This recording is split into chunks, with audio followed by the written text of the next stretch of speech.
Hello, നമ്മുടെ clay ആരും മറന്നിട്ടില്ലല്ലോ. എന്നാൽ നമുക്കിന്ന് ആ ക്ലേനെ കൊണ്ട് ഒരു അടിപൊളി തവളക്കുട്ടിനെ ഉണ്ടാക്കിയാലോ. അതിനായിട്ട് ഞാനിതാ നമ്മുടെ ക്ലേ എടുത്തിട്ട് പരത്തി നമ്മുടെ ഇലയുടെ ഷേപ്പിലാക്കി എടുത്തിട്ടുണ്ട്. ഇനി നമ്മുടെ തവളയുടെ ശരീരം ഉണ്ടാക്കിയെടുക്കാമേ. അതിനായിട്ട് കുറച്ച് ക്ലേ എടുത്ത് ഇതുപോലെ ഉരുട്ടി ഈ ആകൃതിയിലാക്കിയെടുക്കാം. എന്നിട്ട് നമുക്ക് കാലുകളും ഉണ്ടാക്കിയെടുക്കാമേ.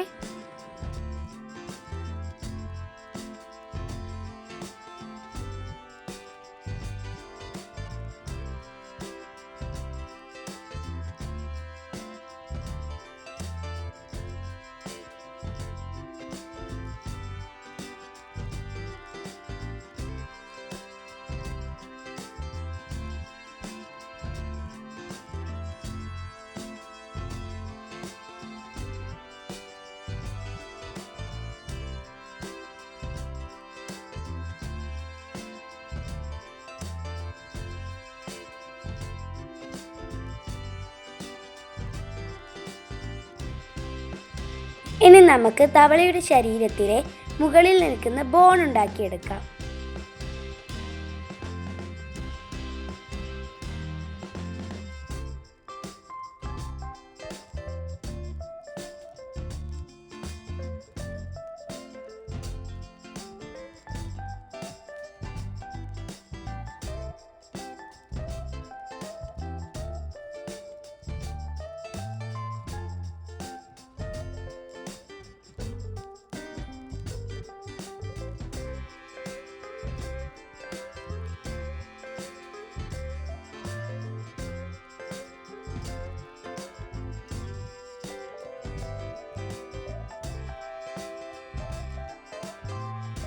ഇനി നമുക്ക് കണ്ണുണ്ടാക്കിയാലോ.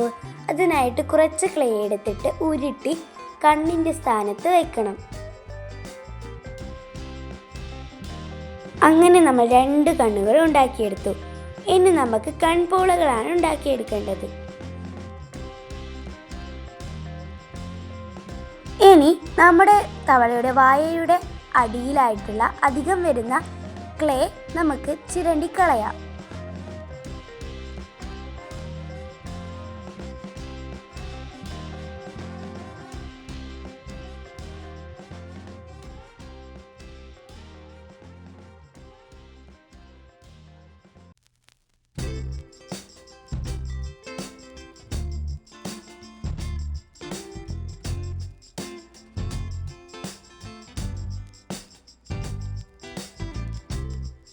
ഇനി നമ്മുടെ തവളയ്ക്ക് വായ ഉണ്ടാക്കി കൊടുക്കാം. ഇനി നമുക്ക് കാലുകൾ ഉണ്ടാക്കിയ പോലെ തന്നെ കൈകളും ഉണ്ടാക്കിയെടുക്കാം. തവളയെ നല്ലോണം വെള്ളത്തിനെ കൊണ്ട് മെഴുകിയതിന് ശേഷം നമ്മുടെ തവളയുടെ കാലിന് കുറച്ച് വെണ്ണം കൂട്ടി കൊടുത്തിട്ടുണ്ടായിരുന്നേ.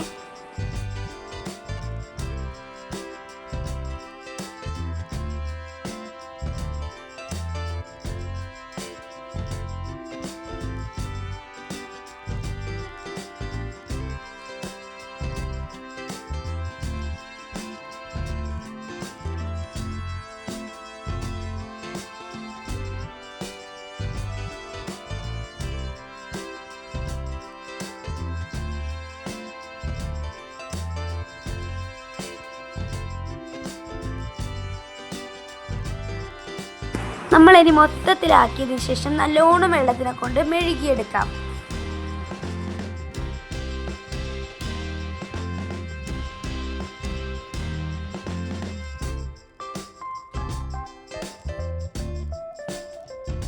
നമ്മുടെ തവളച്ചേട്ടൻ റെഡി ആയിട്ടുണ്ട്.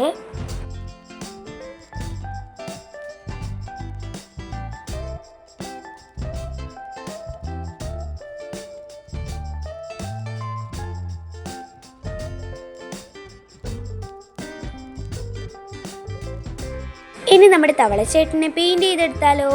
4-5 ദിവസം കഴിഞ്ഞാലാണ് നമ്മുടെ തവളച്ചേട്ടൻ ഉണങ്ങി കിട്ടിയത്. അതുകൊണ്ട് തന്നെ പെയിൻറ് ചെയ്യാനും ഞാൻ ഇത്തിരി വൈകിപ്പോയി.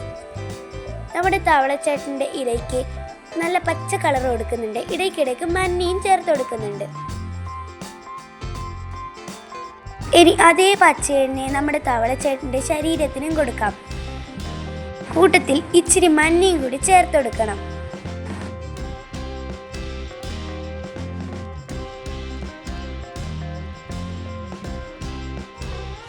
ഇനി നമ്മുടെ തവളച്ചേട്ടൻ്റെ വായയുടെ അടിഭാഗത്തായി മഞ്ഞ കളർ ഞാൻ കൊടുക്കുന്നുണ്ട്.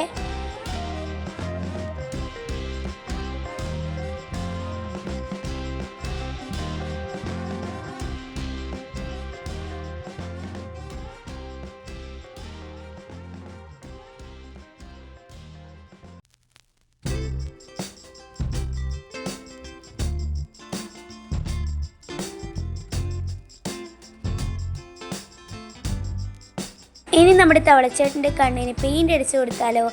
അതിനായിട്ട് നമുക്കൊരു മഞ്ഞ കളർ എടുത്തിട്ട് കണ്ണിന് അടിച്ചു കൊടുക്കാം.